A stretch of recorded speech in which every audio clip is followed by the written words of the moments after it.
Welcome everyone to the United States Police Canine Association presentation on how dogs learn. This is the first in a series of training videos that we will be presenting as a way of giving knowledge about communication and how dogs will learn so that you're able to take your dogs to the next step. It is important in the difference in the those that can and those that can't are the ability to communicate and have the knowledge to take their dogs on to bigger and better things. So let's begin. So we all know that dogs are the masters of nonverbal communication. By the time we think we're starting to understand what they're saying back to us nonverbally, they've read us like a book. So basically, it's just they're looking for clues and cues because they're verbally not really that sharp as much as they are looking at different body movements. So understanding this is important in the way you deliver your thoughts or your actions to them, is that they're more into the movement of your body and not necessarily into the voice. It's much as if you or I were in a foreign country and didn't know the language, and you were trying to understand what someone was trying to say or the directions they were trying to give. You would look at at these different things that we're going to talk about. You would look at their body movements, their voice tone, their facial expression, and the dogs do the same. And so sometimes when you're giving different commands to the dog verbally, and you give a slight body change, the body change is what they pick up on, and the verbal is not quite received as you think it is. So what happens down the road when you give the command without the body movements? They don't do anything. But you could just stop there and just do the body movement, and they would automatically go into whatever position you wanted them to, say, in obedience. So it's important that you understand they look at what you're doing when you're trying to train with them. So facial expressions are big. Are you growling? Are you snarling? Voice tone is the same. And is the body movement aggressive? So back when we all used to train dogs from scratch in the patrol area, body movements were big in how we turned our bodies towards them, gave them an idea of what trouble they would be in if they were discriminating danger. So that's what we used to do that a lot. So not so much now because we get our dogs from overseas. So we do a lot of routines and patterns during dog training. This is the way we train some of the basic new things. We develop a routine or a pattern, and we present that pattern consistently with lots of repetition and lots of patience.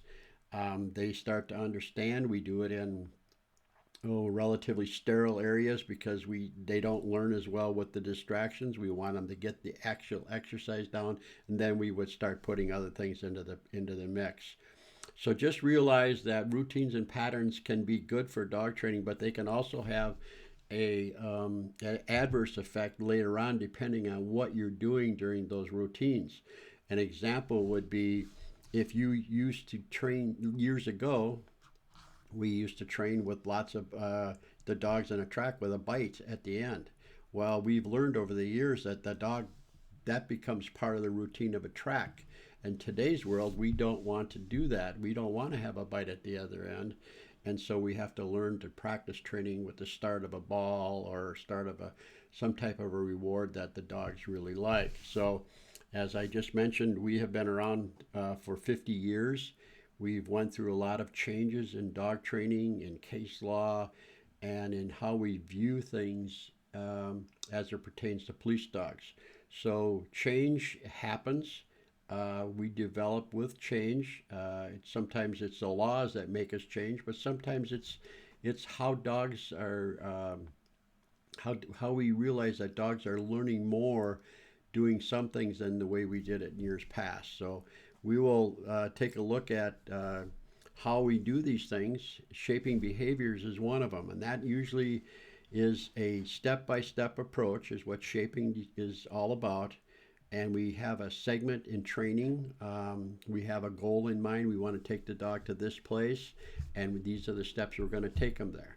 Once we get them to that place, we have another set of steps that we have to take them further on. Sometimes we're training something over here to the right, and it's a little bit differently, and then we bring the two together to kind of complete the exercise that we want to do.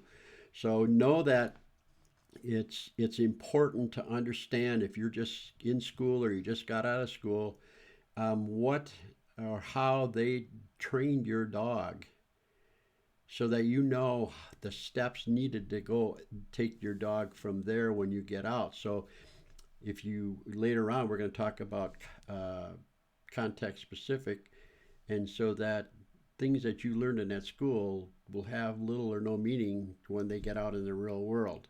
So during the shaping of this behaviors, we use a lot of role practice. The understanding the role of practice in dog skill development is huge, so that training is necessary.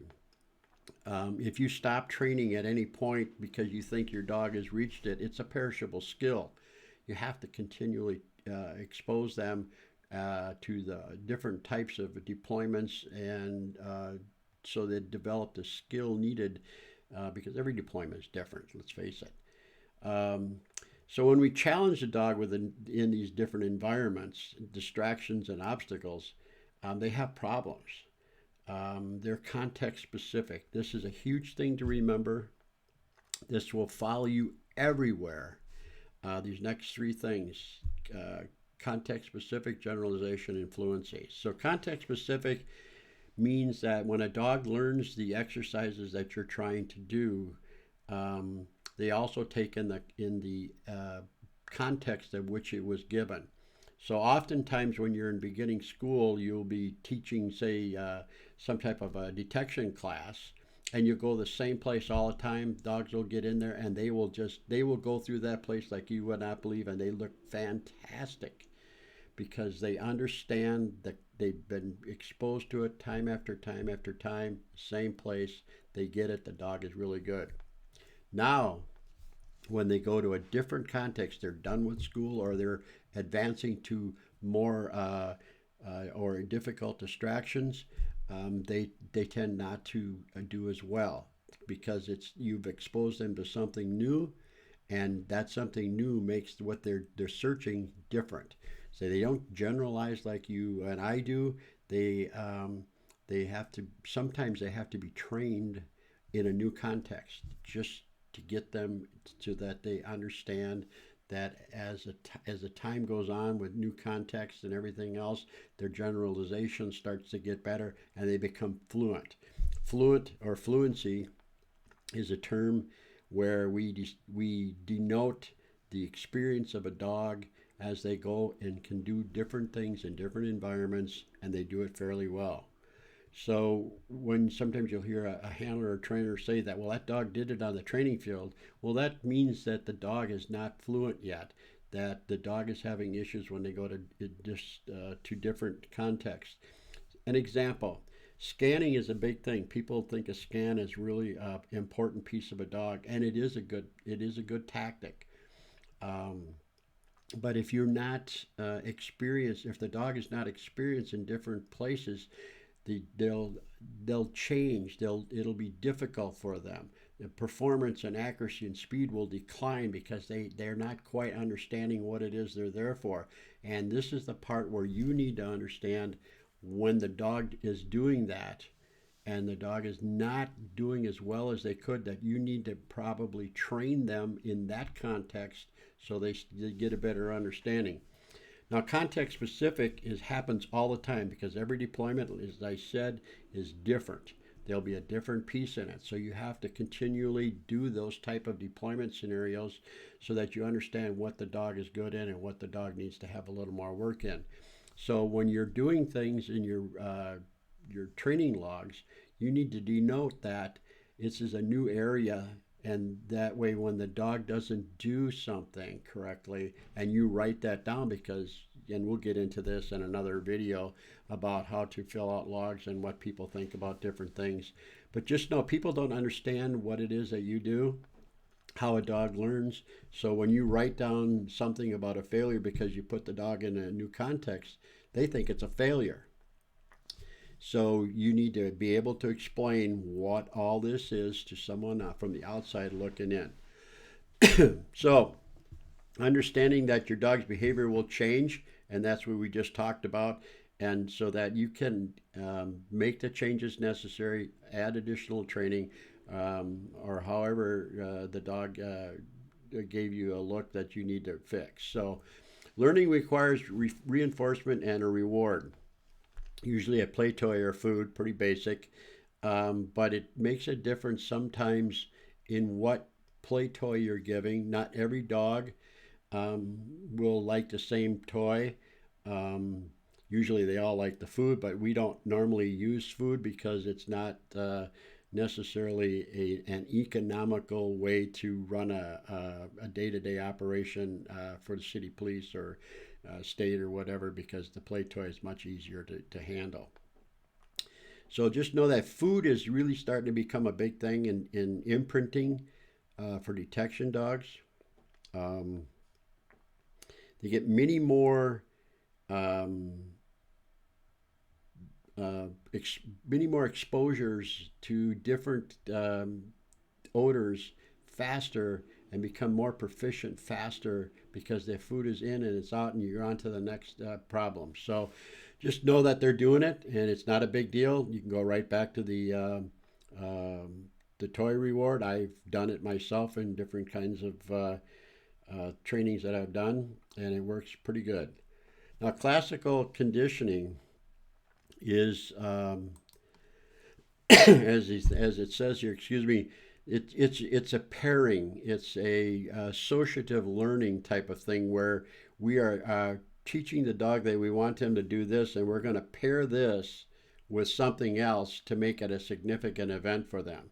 So the idea that a dog will have a behavior change on an odor has got to do with that pairing, and it's the pairing that's important to remember that it has to be solid. The dog does this, dog gets this. So dog alerts on a narcotic odor, dog receives the reward. So we also have something in there where we call markers, clickers, and bridge commands. Now, bridge commands are what I used to use when I started and did for many, many years. And that's just basically saying good boy or good when they did something that they were supposed to do. And it worked well. But as the years have gone by, we've learned that there are better ways to do that and that we can be more precise in what we are when we say that the clicker is the best right now. We went to markers first and then we went to clickers.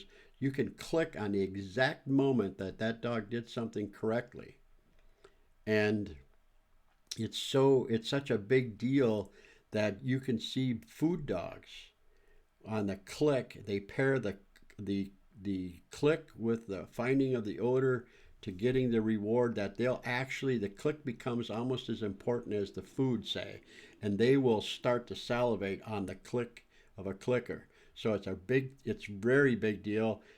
Just know that when you pair something, it's a solid reinforcement on what they're supposed to be doing.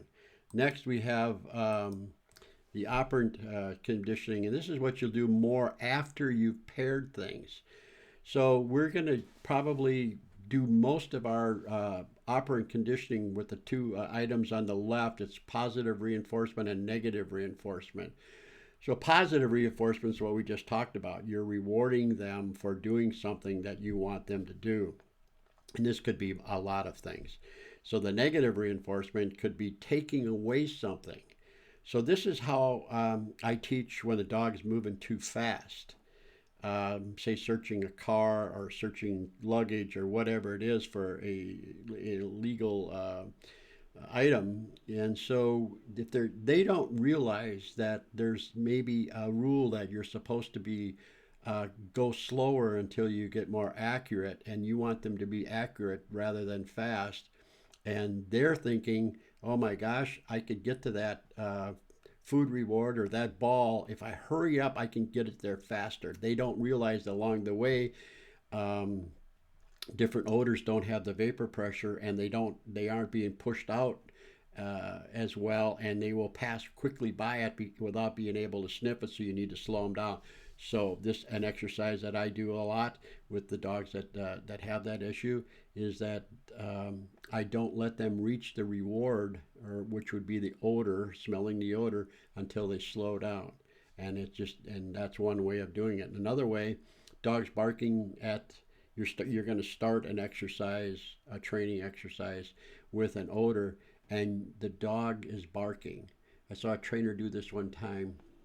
It was pretty interesting. He was giving instructions on what the exercise was going to be, and the dog is barking, barking, barking. So he just calmly told the handler to take 4 steps back. So the handler took 4 steps back. He started talking again. The dog still stayed barking. So he did this 2 more times, and on the 4th time, the dog stopped barking. Why? Because we were taking away, we were putting him further away. Every time that dog barked, he got further. He was brought further away from what he wanted to do. He realized the barking was the reason, so he stopped barking. Now we can do this a lot. So in the past, sometimes we might have made a leash correction or stopped some type of some type of an exercise to perform leash correction on the dog. This is much easier. This is one of the newer things, or it's not new, but this is one of the things we have transitioned over the years to learn that the heavy use of a leash correction is not always necessary, that there are things such as this that we can use. And the example that you see on the screen there is the dog is pulling, the guy stops, when the dog lets some slack in the leash, they go. After a few of these, the dog realizes if I don't pull, then I get to go where I want to go. So understand that this is a big deal, but classical and operant conditioning work together. You can't really have one without the other. So you need them both. They're both effective tools to train a dog. So training to tactics is something that is coming to light more and more now, I think, because we're realizing that not everyone has the same tactics. Um, we're all governed by the laws. There's no doubt about that. So we have to train to the laws. But our police departments are starting to change things a little bit, and in policies, that's how they do that. They say this is what we want you to do. This is how we want you to deploy your dog, etc., etc. So we have to train to those tactics. While we may be doing training to reach to that tactic, the ultimate goal is to train to the tactics that you will use in your law enforcement agency, and we should never forget that. Because other agencies, maybe right next door, might have a little different look on things. We have to remember that we are training to our tactics, and this involves certification to some degree, and we'll get into that in another video presentation on how certification and training to tactics are together. They're just one is a process to get to a certain level, and the next thing you have to train is go over and train to the tactics. So it's not a big deal, but it's an interesting class. What we've learned over the years is that every handler must be the motivator for training. So all the time you were in class, you probably were told what to do, when to do it, and how often you should do it. Now you're out of class, you all of a sudden have to be the motivator for training. It doesn't matter if you have a trainer in a police department that you're in, or you train with a group, or you train by yourself. You are the one that is the motivation for training for the team, and you have to recognize that is your job, and it's the only way you're going to get better. The other thing is that over the years, it was always, it was heavily preached, the dog is 85% of the team. But now we have evolved to a point now where we realize that the handler is the real leader of the team, not the dog. While a dog can make a bad handler look better, the leader of the team is the one that makes all of these decisions. So when you come out of school, your department expects you to be ready to deploy that dog and understand all the different things about deployment. So you have to get that information while you're in school. And when you get out of school, you're going to be practicing in the contexts that are unique to your area, not necessarily where the school is. So you're going to be exposing your dog to a bunch of different training, scenario based, most likely.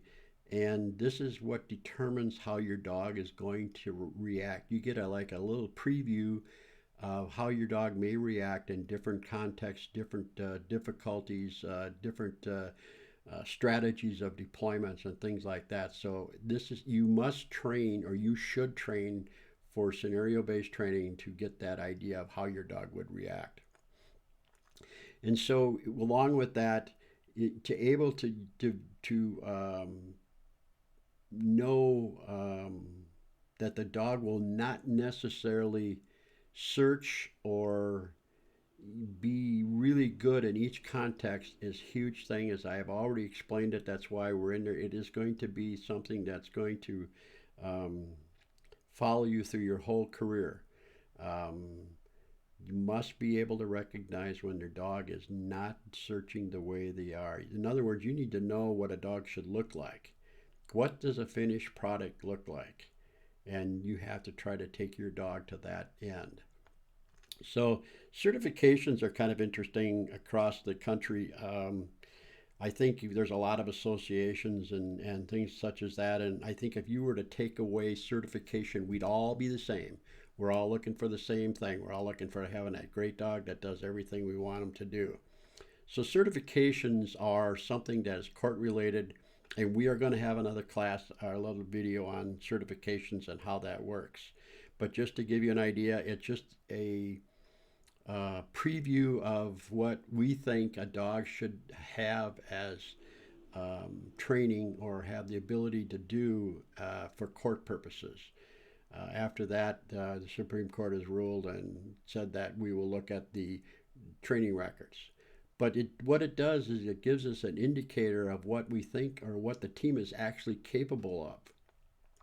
So, what your responsibility is after certification is to take the next steps, the shaping of the dog. So, the certifications are done in a semi sterile area. So, you need to take that dog to the next level as you shape the dog with steps. You take the dog into scenario based training with all the different challenges that brings. The suspects will never react the same. The places where people hide different illegal things that you're searching for will always change and be more difficult.